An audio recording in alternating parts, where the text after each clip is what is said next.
The Manifest Path, a meditative essay on modern Tantra.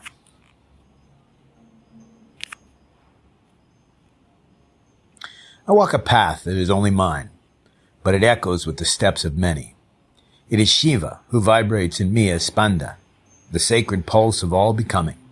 It is Jung who maps my shadows and teaches me to turn inward without fear. It is Nietzsche who lights the fire of authenticity and dares me to live beyond good and evil. And it is the language of trauma, of modern psychology, that helps me remember what has been fractured. To welcome back the parts of myself I once thought unworthy of love. This is not a borrowed path. It is a woven one. I call it Tantra renewed, not in theory, but in breath, not in doctrine, but in devotion, not in temples alone, but in nervous systems, relationships, and the ache of everyday living. Being in the world, but not of it, made manifest. That is the turning point of modern Shaivism. Not a detour, but a return. Tantra never asked us to transcend life, only to meet it fully. Not to silence the self, but to listen to the subtle tremors, the cries beneath words, the ecstatic and the exiled both. The ancient word spanda means vibration, pulsation, but not chaotic motion. It is the throb of pure awareness dancing into form. When Patanjali speaks of chitta vritti nirodha, he asks us not to kill movement, but to recognize which fluctuations arise from clarity and which from confusion. As someone who carries the lens of trauma, cognition, language, and healing, I see Spanda not only as a mystical principle, but as a biological and emotional truth. The dysregulated nervous system, the body in survival, distorts the natural rhythm of being. But through devotion, through consistent and caring practice, we don't suppress the fluctuations. We soothe them. We witness them. We reclaim our rhythm. So I practice. I return again and again.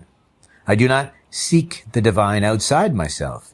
I find it in my longing, my wounds, my healing, and my joy. In every breath that says, this too is part of the whole. Devotion becomes not just to a God, but to the process of becoming fully human, fully alive. This is the path of syncretism, not as dilution, but as deep listening to the wisdom of East and West, psyche and soma, silence and song. Jung and Shiva sit together here. So do IFS and the Upanishads.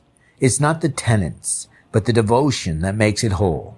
It's not the certainty of belief, but the certainty that comes from practice.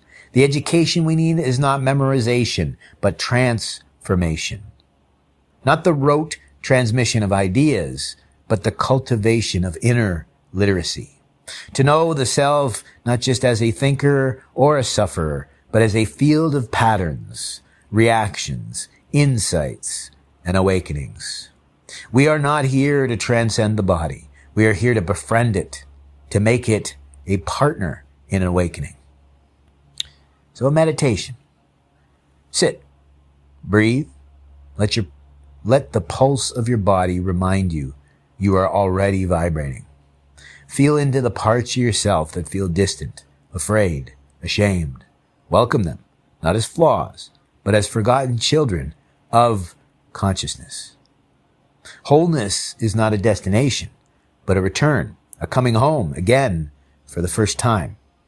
This is Tantra made manifest. This is the sufficiency we seek.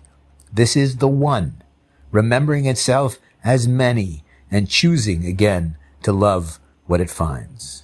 Om Tat Sat.